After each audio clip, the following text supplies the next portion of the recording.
Good morning, good afternoon, Elizabeth. Dr. E. Carter here, your host of the Elevate Your Value Summit. I hope you are enjoying the speakers that we've had. You should already have your pen and your paper, taking notes.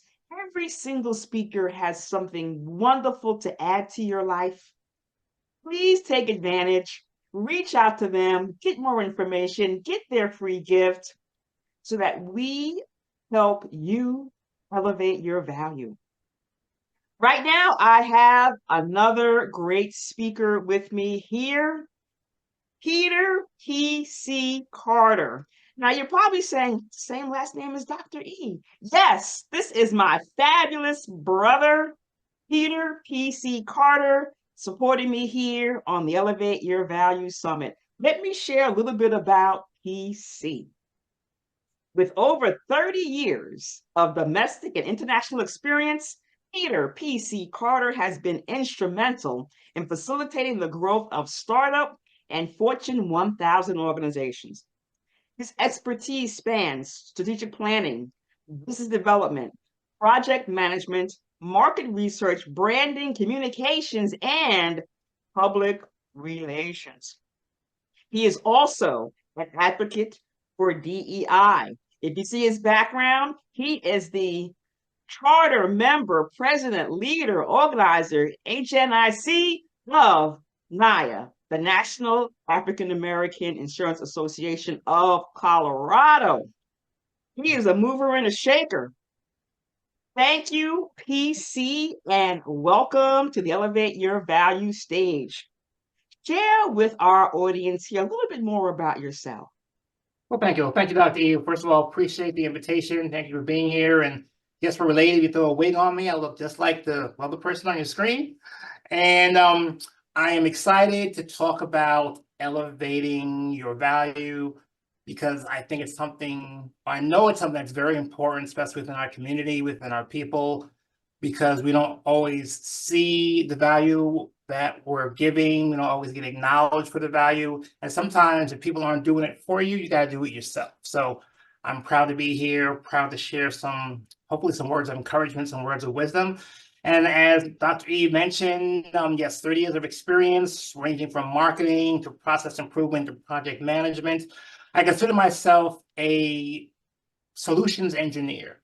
If there's a problem, if there's a situation, if there's a challenge, I like to dig into it, determine what the causes are, and then from there, help people, help organizations find the solutions, help people basically help themselves. And so I'm hoping through the talk today and all the speaks that you have, they give you something that will help you help yourself to elevate your value. Thank you. I love that. An engineer. We hope and churn out solutions to problems. I love it. Love it. Now, your main topic is networking. And I know sometimes people feel that networking is a bad word. Can you share with us what networking is to you and how it really does elevate the value of others? Yeah, so I agree that in certain instances, network can be seen as bad. I think it all has to do with the intention behind it. If you're just going out looking and you're a narcissist looking to build up yourself and do things for yourself, then yes, it can take on a negative connotation because people see you coming. It's very transparent, like, oh, this person only wants something from me, they're only about themselves. But if you think about really the true definition of networking, I'm not going to give you the Webster's definition, but in my mind, networking is about building connections. It's about how you are connecting people with yourself, how you connect other people. And in some cases, it can be superficial to start. Other times, you can turn into something more meaningful. But at the end of the day, it's really trying to figure out where there is some commonality of folks, how you might be able to help someone, how you might be able to help someone else, and really just building that personal network. Okay, it's that business network that you have, because that's what's going to help you get to the next level. Our time is precious. And so when you think about networking, you want to make sure that you're giving your time and giving all your time to people and things that are worth it.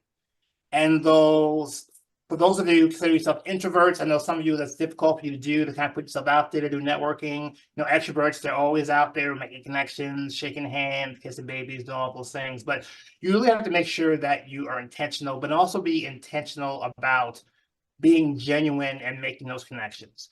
Really understanding, trying to connect, trying to understand. Even just a 15-minute conversation with someone.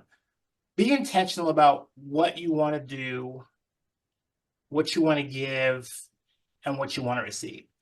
And in certain cases, you have those interactions. Sometimes they don't go with the way you want them to. Sometimes they can be negative, or a person leaves a bad taste in your mouth. And you know what? That's okay, because you put yourself out there. You realize this was not the right connection you wanted to make. And invariably, and hopefully, you took something away, whether it was something that was negative, you turned positive, or something positive, that you can say, okay, this might have been what I wanted. However, I did get at least one thing out of this that I can take with me, even if it's just, I know that this person isn't the one, and maybe these people who are in their network might not be the right people for me to connect with in the future. I love that, especially when you say, not everybody is not for everybody.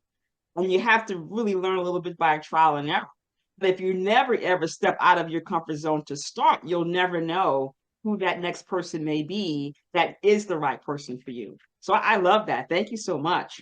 So when we think about the power of networking, as you just mentioned, and the connections in business, first, what really are the benefits? You mentioned a few really around how to approach networking, but what are the real benefits, especially to individuals and then more so organizations? Yeah.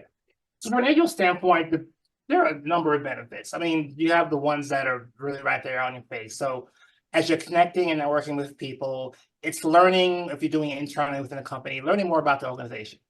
You might be sitting in one part of a team and you want to know what's going on over here. You might have some aspirations. So, you're in operations. You might want to get into talent or things of that nature. So networking affords you the opportunity to really meet someone and learn more about their part of the business, learn about their journey, learn how they got where they are. In some cases, it's never a straight line. It's very jagged. A lot of times it's dashed. There are peaks and valleys. And so it's always interesting to hear how somebody got from point A to point Z. And taking that information and being able to apply that to yourself and figuring out how you can get to your ultimate goal or get to that career trajectory that you want. So making those connections, learning more about an organization, see what's happening, as well as some cases uncovering opportunities. So as you start to make those connections, speak to people, it may not be anything immediate that they have, but the more you talk to people, the more you interact. And if you have those good interactions and you have a good personal connection, they may speak to somebody else and say, hey, I just had this great conversation with Dr. E. They're interested in this. I know you're looking at doing this. Maybe that's somebody you should connect with. And so uncovering opportunities, special projects, being able to extend what you're doing outside of your typical day job, that's another benefit of networking. You also can determine how you can be helpful to someone else. A lot of times when we try to network and we network up, we're thinking, oh, I'm looking for a role and trying to find a job, et cetera, et cetera. At the same time, that person might be looking for somebody to do something or help them out. So determining how you can take your gifts, your value, and elevate it to be within their org. Or in some cases, if you're networking and someone might be a little more junior to you, how are you helping them? What value are you giving back to them? And so for myself, I know that feeling of when someone comes back to me and says, oh, this was a great tidbit information, or thank you for connecting with somebody. Those are things that make me feel good. And that's what keeps me going and really drives me to do the things that I do and making those personal connections. In fact, the last summit, Dr. E said that PC surely stand for personal connector. And I really do believe that. And that's something that I do constantly. I think that's something I believe in. And I think the last thing I want to point out is the more you network, the more you create those connections, you create what I call your personal board of advisors. And I've been talking about this for a number of years. Companies have board of advisors, nonprofits have board of advisors.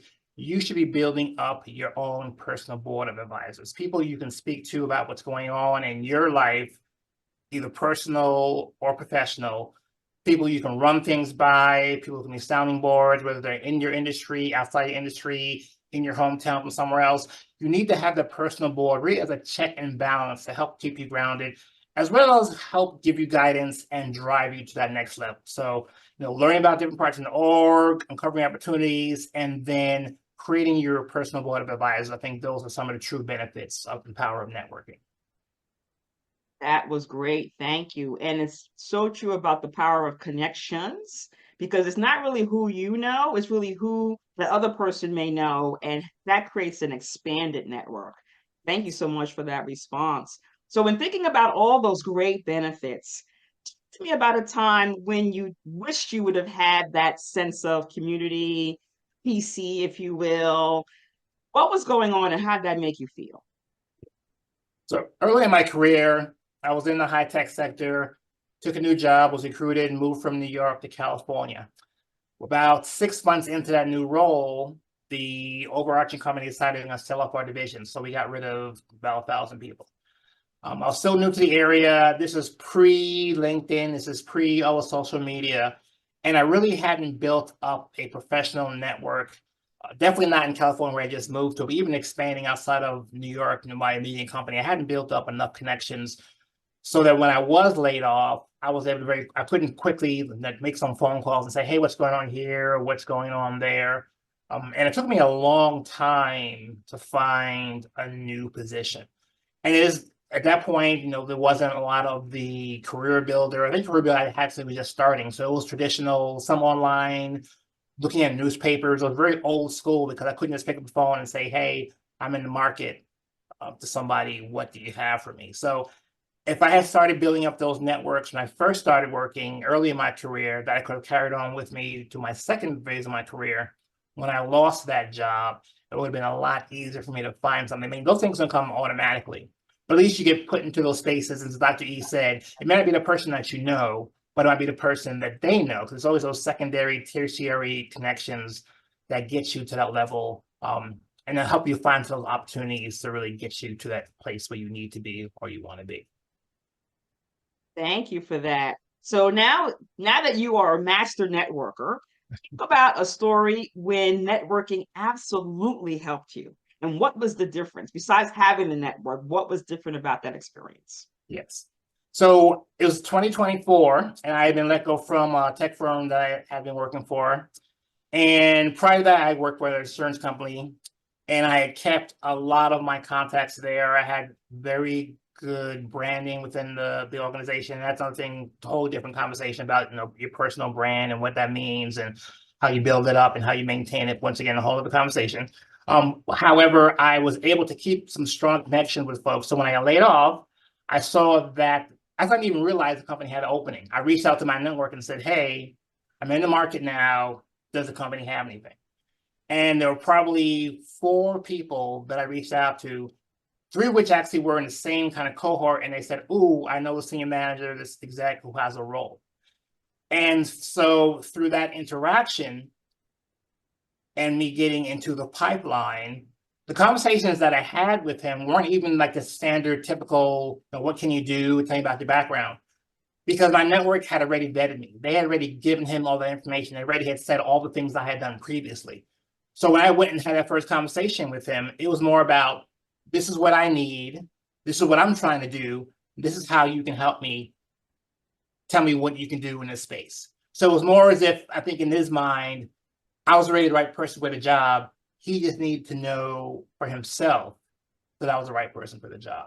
And so by having those connections, not having burnt bridges prior when I left the organization, it was a much easier transition and a much smoother transition for me to go from not working to interviewing. And then I think it might have been a month later, it didn't really take that long for me to land this role on the senior executive. And it was all due to the power of the networks that I had, the kudos that I had built up, the equity I had built up with these folks, helped me get back into the organization.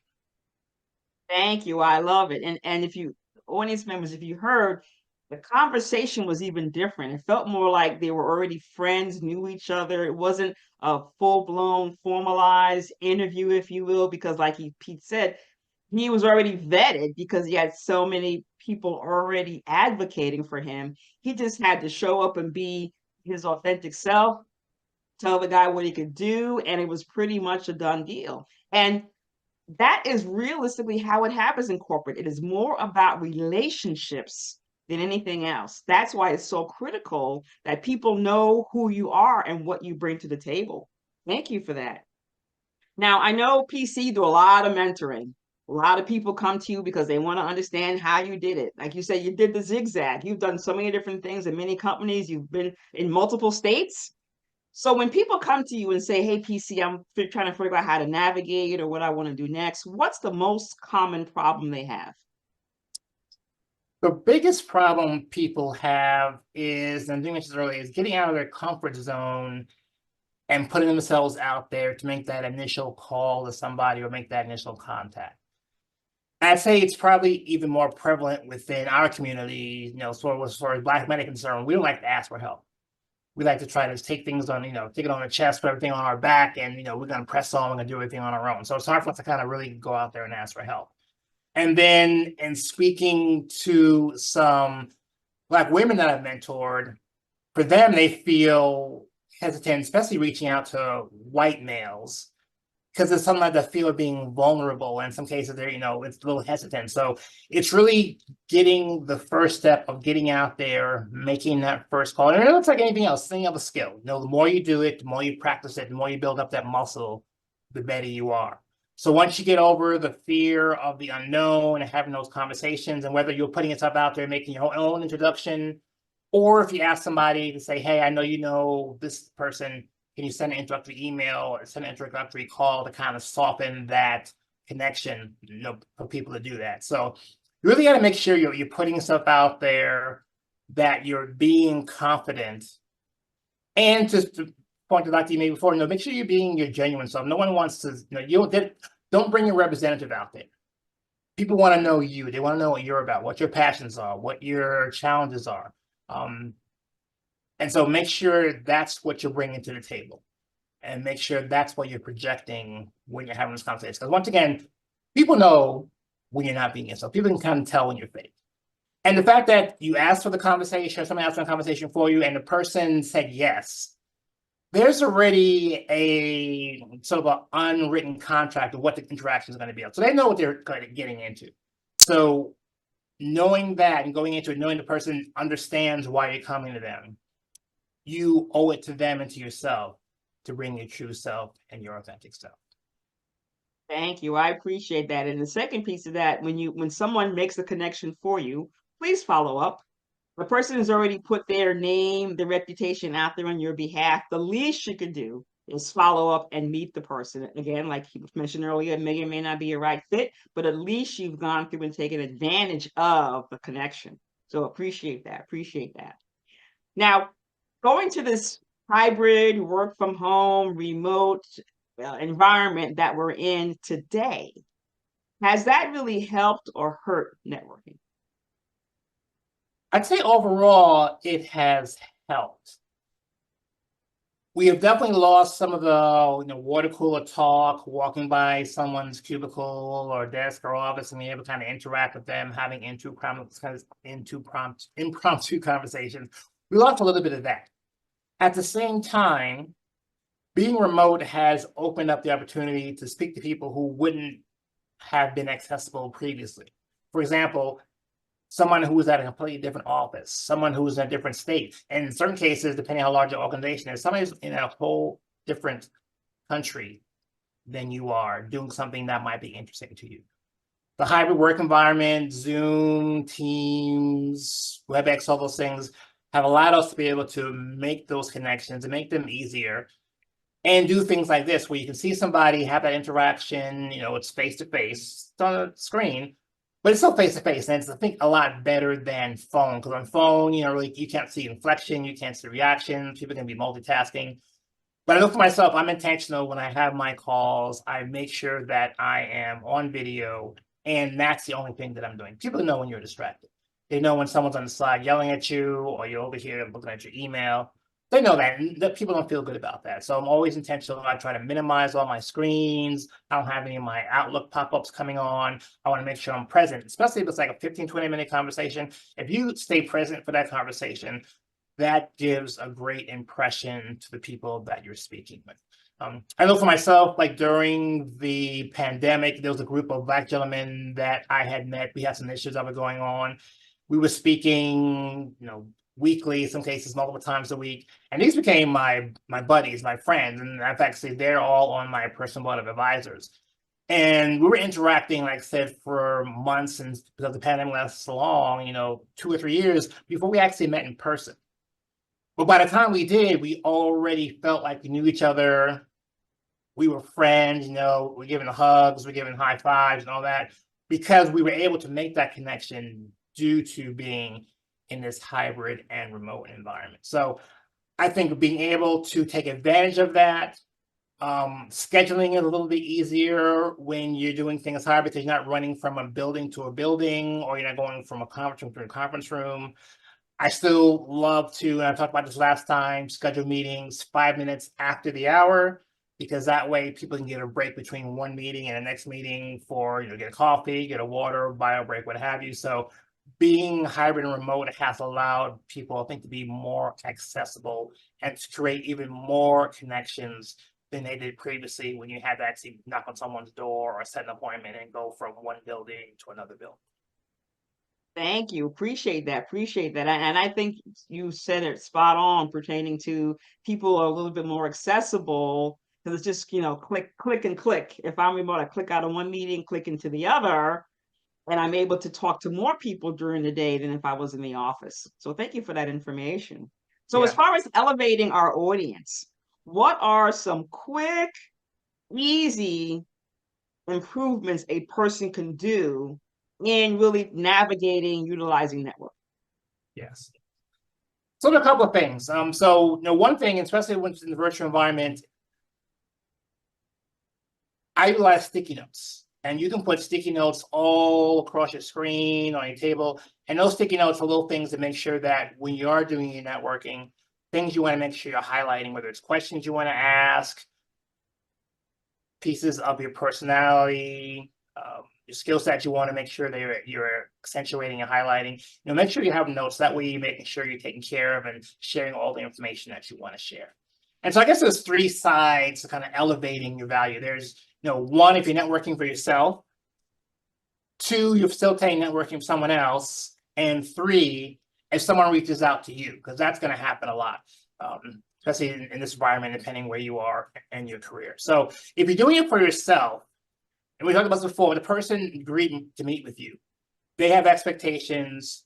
Make sure you have an understanding of what you want to talk about and what you get out of it. Because I've had occasions where I've linked people together, and the person who wanted to do the outreach wasn't prepared. They didn't know what they wanted.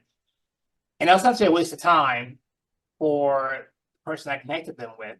And which doesn't, it's not about me, but at the same time, the person looks at me like, well, why did you hook me up with this person? Basically, a waste of half an hour of my time. So if you're going to be doing networking yourself, make sure you're prepared, and also make sure you do your homework on the person. Check them out on LinkedIn. If they're on LinkedIn, you don't know what they're doing or where they are, and they're in your organization. Find somebody who's on their team. Somebody might know them. Because if you can find some things, there might be some commonalities as icebreakers. That helps make those conversations a lot better. Dr. E mentioned follow-up, and follow-ups are huge. I think thank you notes are a lost art. I always do that, whether it's a 5-minute conversation, the conversation didn't go anywhere, or it's a long conversation. I always just say, thank you for your time, appreciate you're busy. And in some cases, if there is a follow-up that's supposed to happen, whether you're going to connect with them again or you want to connect with them again, that's where you make that ask. So thank you for meeting with me. Can we do this again next quarter? Or you mentioned you're going to connect me with so-and-so. I look forward to doing that. Because in some cases, people will say stuff, not that they don't need it, but because they're so busy and they may not have written it down, they forget about it. So even just reminders in the thank you note saying you're going to do X, Y, Z, or connecting with the X person, you can remind them with those thank you notes. And then the last thing is, once again, make sure that you are present and that you're genuine. Because that's how you really trying to create that personal connection. Because you always say the adage, the people do business with people they like. Well, people network and will recommend people who they like.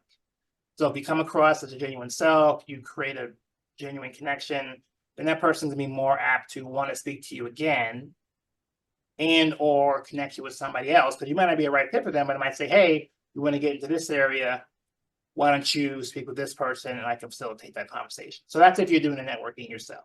Now, if you are the one who is being networked with, once again, make sure you're present. You understand why someone's contacting you. You understand why they want to speak with you. So make sure you're present. And as also, if you can, do some research on them. See if somebody knows them, another manager, see what they're about, and try to make that connection, because they've already taken the first step to reach out to you. They might be nervous, might be those situations I talked about earlier where people are kind of stepping out of their comfort zone to reach out to you. So do what you can to make them feel comfortable. Smile. That's, I think, that's the biggest thing. You give them a smile when they get on the screen, say hello, ask them how their day is. Put them at ease and get them to a place where they can make sure that they are their genuine selves.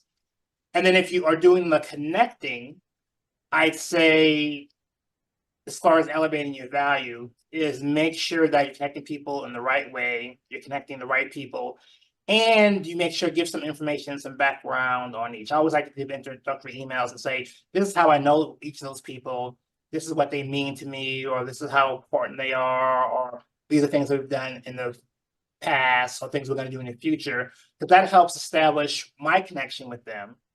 Because then they can say, oh, PC knows this person because they were on NIA, or because they worked on this project together, or because they did a community service project, whatever that is. And that helps create some of those bonds. And the person, when they have the conversation, say, oh, I saw that you and PC did X, Y, Z. And so try to make those connections, try to make sure that you're connecting people with the right folks. And also remind that person who is really wants the networking that they should be prepared. And in certain cases, if you want to take 10, 15 minutes, say, okay, talk to me, or let's have a mock conversation of what you want to do or what you want to say to this person. So that might help them formulate in their mind what they really want to get out of it, what phrases they want to use, or things they shouldn't say. And practice sessions are always good no matter what you're doing, whether it's interviewing or giving talks, speeches, what have you. It's always good to practice. So if you're going to be doing that facilitating, be a good facilitator and help out the person who you're making that connection for. Oh, wow. Thank you. Those are some great, great tips. Again, I hope you all were writing all that down. Those were really some unique tips. And I will say, he's so right, especially when making the connections. And I will give a live example. Mr. PC is looking for his next opportunity.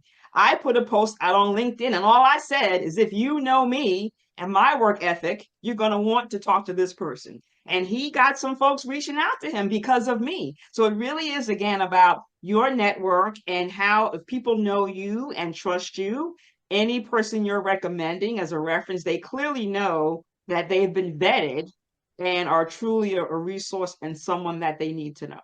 So networking helps tremendously. Yes, and especially with regards to elevating your value, which is what this is about, is because it's elevating your value in the network that elevating your value of what you can do, the things you can offer. So in each of those scenarios, whether you're looking for a mentor or you reach out to somebody, talking about yourself and being genuine, that helps elevate your value with them and other people and vice versa. So make sure you're doing all the right things. Yes. Thank you for that. So PC, let people know if they want to get in contact with you, they want to talk to you more about networking, they may have some certain scenarios that they're trying to understand how to approach someone for a networking connection. How can they get in contact with you?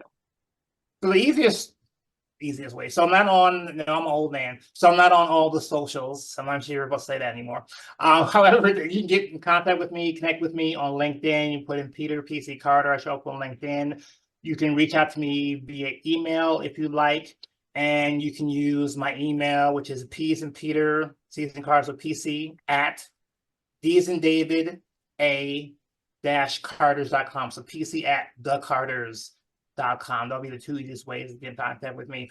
Or if you go to our NIAcolorado.org site, our information is out there. There's a contact form there if you want to get involved. And I also can be reached that way. So LinkedIn, personal email, or through NIA.